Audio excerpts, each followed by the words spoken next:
योजक diabetes care school holistic diabetes clinic Sigra Mahmoorganj road Varanasi. हमारा मंत्र डायबिटीज अर्थात अपने डॉक्टर आप। यहाँ डायबिटीज के इलाज के साथ जानें और सीखें कौन सा खेल, कितनी कसरत, कौन सा योग, कितना आयुर्वेद, कैसे हो दवा कम, इंसुलिन कैसे टले और कैसे छोटा हो बीमारी परिवार। आपका आहार भी करे चमत्कार। हमारा विश्वास, व्यवहार में बदलाव, इलाज की कुंजी। संपर्क करें diabetes care school holistic diabetes clinic Sigra Mahmoorganj road Varanasi. Mobile 7379885588। श्रोताओं नमस्कार, स्वास्थ्य में विजयती की एक और कड़ी के साथ हम आ गए हैं आपके बीच। हमारे साथ हैं वरिष्ठ मधुमेह विशेषज्ञ डॉक्टर नीरज खन्ना जी और मैं हूं ध्वनि मित्र पांडुरंग पुराणिक। नमस्कार जी, शुक्रिया। और ठंड थोड़ी थोड़ी बढ़ती जा रही है और इस समय जब हम लोग बाहर निकले तो ये ना भूलें कि अपने ऊपर कोई बढ़िया सा स्वेटर पुलोवर डाल के ही निकले जी। और ऐसे कपड़े पहने कि जिनको हम लोग कहते हैं कि फ्लेक्सिबिलिटी, आप चाहे तो उसकी चेन आधी बंद करें, पूरी बंद करें, कभी खोल के रखें,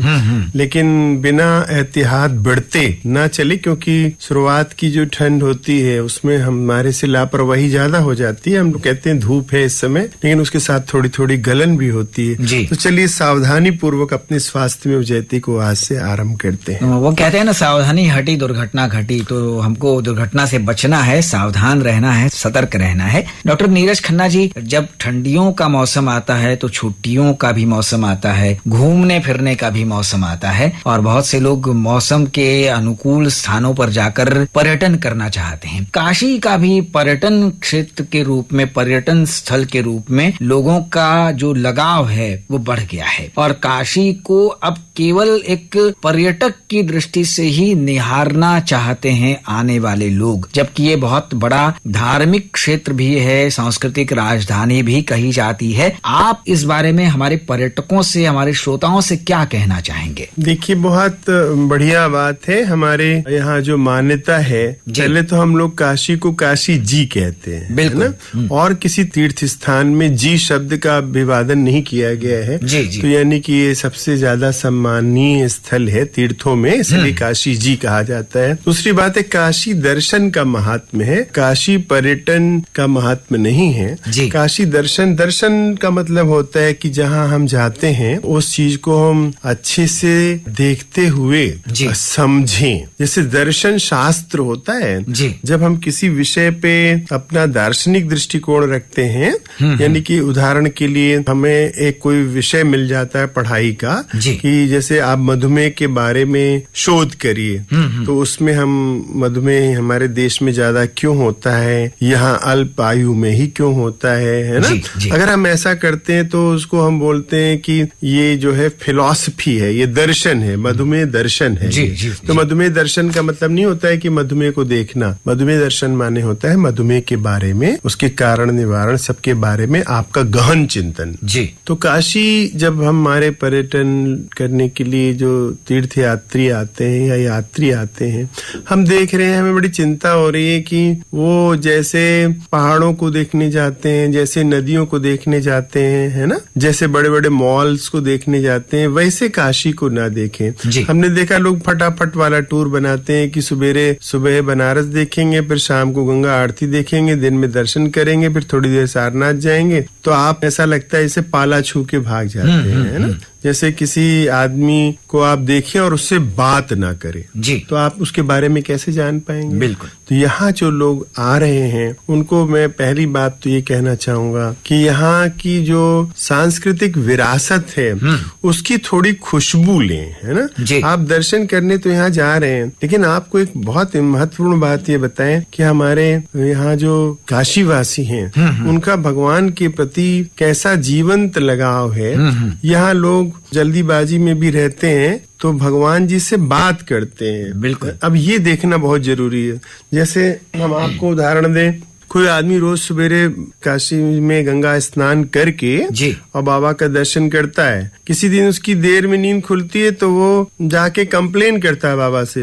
वो अपनी भाषा में कहता है का गुरु आज इतना दिन में नींद खुला लो, आज तो श्रृंगार हो ही नहीं, वही बेलपत्र चढ़ा के हम चला थे, अब ध्यान दिया अपन। तो वो इस तरीके से बात करता है ना कि आपने नींद देर में हमारी खुलाई है, इसलिए आज श्रृंगार नहीं होगा, आज केवल बेलपत्र चढ़ा के हम निकल जा रहे हैं। तो ये आपको देखना बहुत जरूरी है ना। जहाँ हम लोग कहते हैं कि कण कण में शिव है, तो देखिए कैसे कण कण में शिव है, कि कैसे वो भगवान जी से बात कर रहे हैं। जो आदमी गंगा स्नान करने जाता है, ठंड बहुत ज्यादा पड़ती है, तो वो गंगा मैया से ही बात करने लगता है, कहा माई आज गोता ना लगी का, तो आप हर हर गंगे करके स्नान कर लेता है। लेकिन पहले वो बात करता है कि जैसे अपनी मम्मी से कहता है कि आज ठंड बहुत लग रही है, स्नान नहीं करेंगे, वैसे गंगा मैया से कहता है का माई गोता ना लगी क्या। तो ये जो बातें हैं, इसको आप महसूस करें कि क्यों ये आदि भगवान शंकर ने इस नगरी का चुनाव किया यहाँ रहने के लिए, क्यों इसको भगवान शंकर ने इतना ऐसे त्रिशूल पे रखा है कि कभी इसका नाश नहीं हो सकता। अविनाशी काशी कहा ही गया है। जी, दूसरी बात है, आप देखें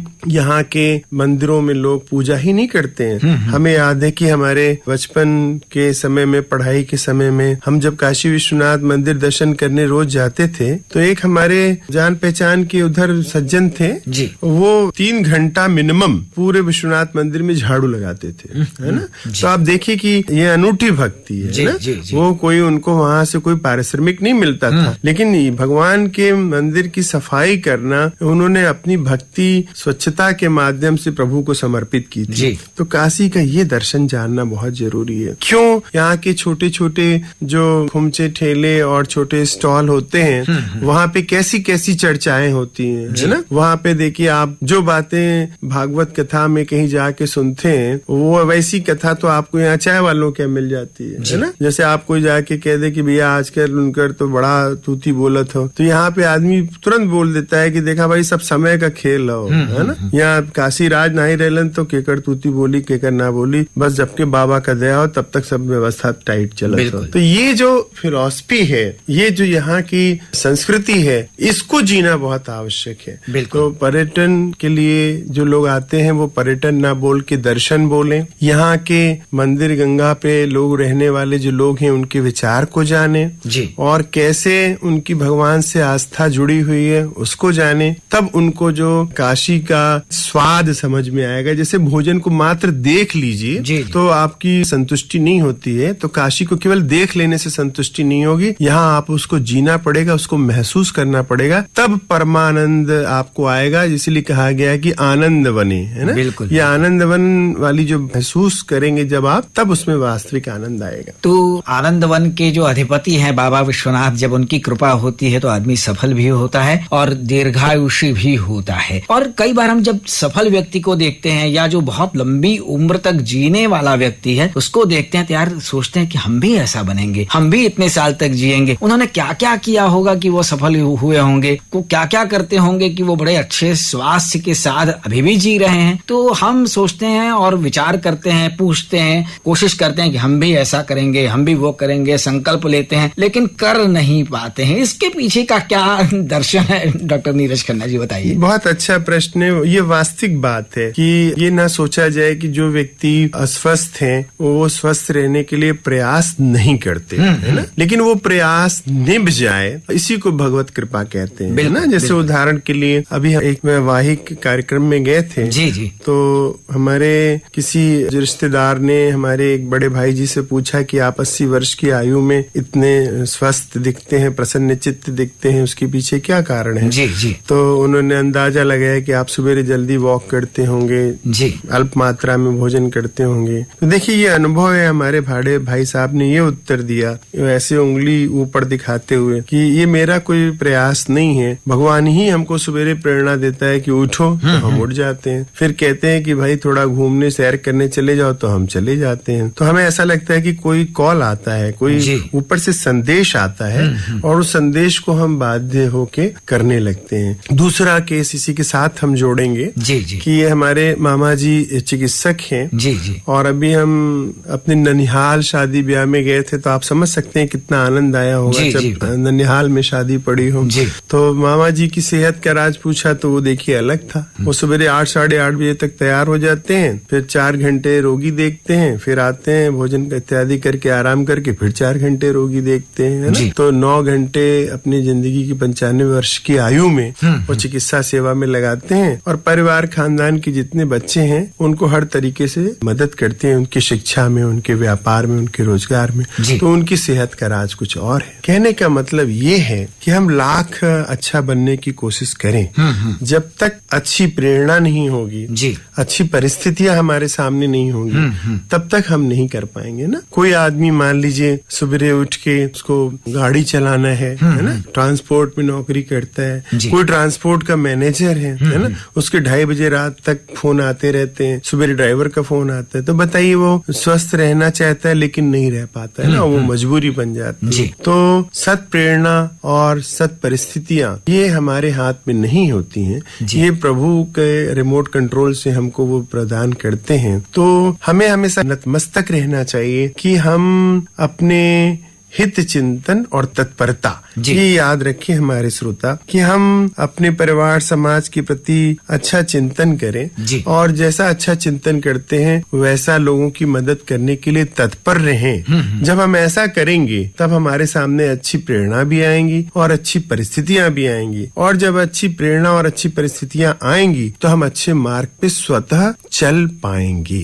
तो यही राज है सेहत का। तो हम कभी ये ना सोचें कि मेरे सोचने मात्र से, देखने मात्र से चीजें अच्छी हो सकती हैं। जी जी। डॉक्टर साहब, इसका शादी विवाह का मौसम है और इसमें हम जाते हैं तो स्वास्थ्य की दृष्टि से कई बार बहुत सारी चीजों का हम ग्रहण कर लेते हैं, उनको खा लेते हैं, वो हमारे स्वास्थ्य को कहीं कहीं प्रभावित भी करती हैं। तो उनसे बचने और उनके सेवन से भी स्वस्थ रहने के क्या उपाय हो सकते हैं, ये बताइए। हाँ, ये एक बहुत बड़ा चैलेंज है।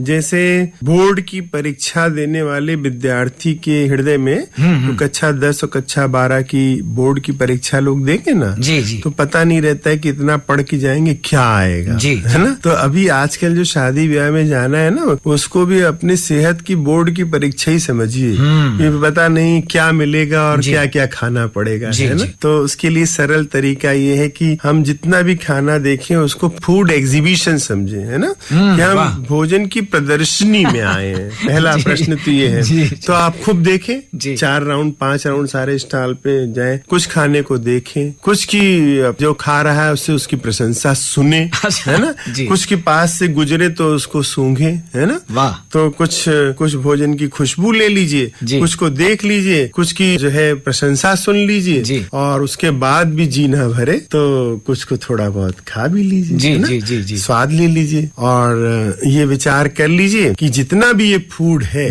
सब पेड है। पेड है मतलब कि आपको इसका शुल्क देना पड़ेगा। तो शुल्क क्या हो सकता है? एक तो भाई आप खा पी के आएंगे तो हम ही को बहुत ढेर सारा शुल्क देना पड़ेगा, फिर जहाँ शाला वाले को शुल्क देना पड़ेगा। तो भले ही आपको वहाँ शुल्क कम ज्यादा देना पड़े, उसकी चिंता नहीं है। जो उसके बाद आपको शुल्क देना पड़ेगा आफ्टर फूड पेमेंट, उसकी चिंता करके फिर आप खाएं तो आप स्वतः ही अपना निर्णय स्वयं लेने की स्थिति में हो जाएंगे। हमारा कहने का तात्पर्य है कि भोजन के संदर्भ में या स्वास्थ्य के संदर्भ में या जीवन के संदर्भ में ये सारी जो हमने व्यंग्यात्मक दृष्टि से आपको बात कही, उसके पीछे का जो आत्म तत्व है वो है कि आत्मनियंत्रण, है ना। हम कहीं भी जाएं, हम जाएंगे नहीं जाएंगे ये निर्णय नहीं है। निर्णय ये है कि हम जाएंगे, आत्मनियंत्रण रखेंगे, अपने ऊपर नियंत्रण रखेंगे, अपने शरीर, अपनी आयु, अपनी हारी बीमारी, इसको हम चिंतन करके तब भोजन इत्यादि में अपना रुचि दिखाएं। ये बात कोई आपको नहीं समझा पाएगा। अपना हित और अहित इंसान स्वयं जानता है। अगर वो सब जगह उसका जागृति रखता है तो हमें ऐसा लगता है कि ये सारे फंक्शन, शादी ब्याह सब आनंद के लिए हैं। उसको जब शरीर स्वस्थ रहेगा ना तभी सारी जगह आनंद प्राप्त होगा। तो इस दृष्टि से हम विवाह इत्यादि फंक्शन को अटेंड करें। बहुत ही अच्छी बात। और डॉक्टर साहब अब क्या सुनाने वाले हैं आप? तुझको देखा था मेरी नजरों ने, तेरी तारीफ हो मगर कैसे ये बने तो जुबां बने कैसे, ये बने तो निगाह बने कैसे, ना जुबां को दिखाई देता है, ना निगाहों से बात होती है, जिक्र होता है जब कयामत का, तेरे जलवों की बात होती है, तू जो चाहे तो दिन निकलता है, तू जो चाहे तो रात होती है। वाह। और अब विदा लेने की बारी आ गई है। डॉक्टर नीरज खन्ना जी को धन्यवाद दे देते हैं। ध्वनि मित्र पांडुरंग पुराणिक को अब दीजिए अनुमति। नमस्कार। शुक्रिया। इस कार्यक्रम के प्रायोजक diabetes care school holistic diabetes clinic, Sigra Mahmoorganj road, Varanasi. हमारा मंत्र डायबिटीज अर्थात